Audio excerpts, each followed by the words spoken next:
All right, joining us are two top stories. Former Deputy Assistant to the President, Fox News National Security Strategist Sebastian Gorka, former Secret Service agent, NRA TV contributor Dan Bongino, and Fox News correspondent at large, Geraldo. Geraldo, you're outmanned, and I'll start with you because of that reason. Outgunned? No. Well, but the thing is, officer, you agree with me. You agree, secure the perimeter, a full security assessment, every school, armed, retired, concealed carry, police, retired military. Here's the problem. When you go around the military and you've been out with them, so they love you. Police in New York love you. You have always fought for the people that defend our freedoms and protect our communities. I've never heard of a cop, ever, not being so prepared that they want, this is what that moment comes there, they want to save people's lives. I think we have a tendency, though, Sean, with all due respect, and I love cops and I love GIs. We sometimes idealize them. No, they're not perfect. This cop, Scott Peterson, was, by all accounts, a donut cop, what I call a Dunkin' Donut cop. Oh, that's cool. A cop who goes and sits and has a belly and, doesn't do much. And now when push comes to shove, one thing I found out in all of my wartime assignments, 22 assignments in Iraq and Afghanistan, is that courage and cowardice is decided in the blink of an eye.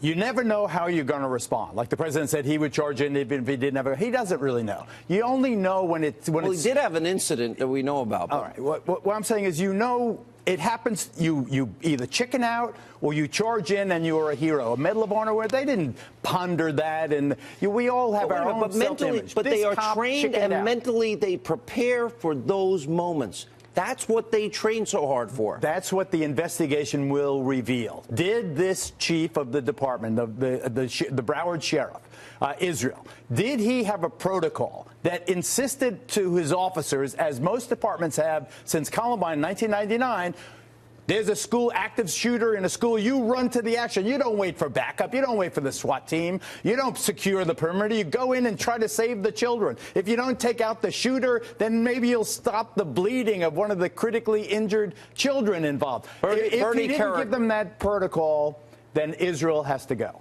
Bernie Carrig is a good friend of mine, and he ran a different department. All right, Dan Bongino, you worked in the Secret Service. Yeah. You've been in the NYPD. Isn't this what every cop trains for? I've never heard of one, never mind four. And then you heard the comments of Israel. What do you think? Yeah.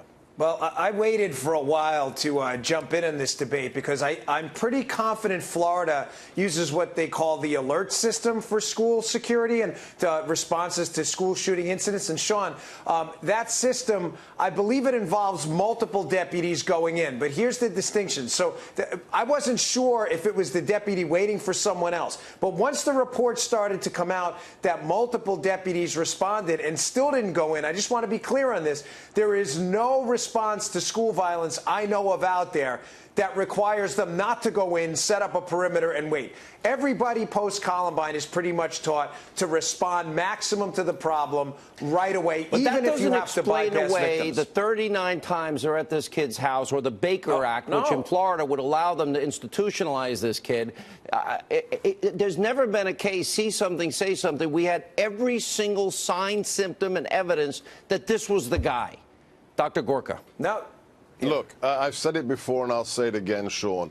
Political correctness can get people killed. If these reports are true, that they weren't allowed to enter the building because their body cameras didn't work. I've got a reminder for the sheriff of Broward County. Florida statute on sheriff's powers, Section 5, Chapter 30 says, the sheriff is responsible for the negligence of his deputies. It's not just Columbine. After the Pulse nightclub, after San Bernardino, all police departments around the globe are reassessing their protocols. You don't wait for the hostage negotiation. You don't secure the perimeter. Whether you've got a hard-plated vest in your car or not, whether you've got a long gun, doesn't matter. You enter the building to neutralize the threat. That's the new reality. If this sheriff said, don't go in there because we need your body cam switched on, he must be forced out of office or recalled. I believe that to use the expression negligence, Dr. Gorka, gives too much credit. This wasn't negligence. This was a person making a choice. I hear gunshots going off inside, gunshots fired, gunshots fired, gunshots fired, and you sit there or you hide behind a concrete barricade. That's not negligence. There is I think the president had it right. That was a disgusting response to an emergent situation. This is a no-brainer. You go in, you go to the action, you die going over the berm. Go and try and save a child. Put a tourniquet on a kid. Get that arm. Do something. Do anything other than protecting yourself. Dan Bongino.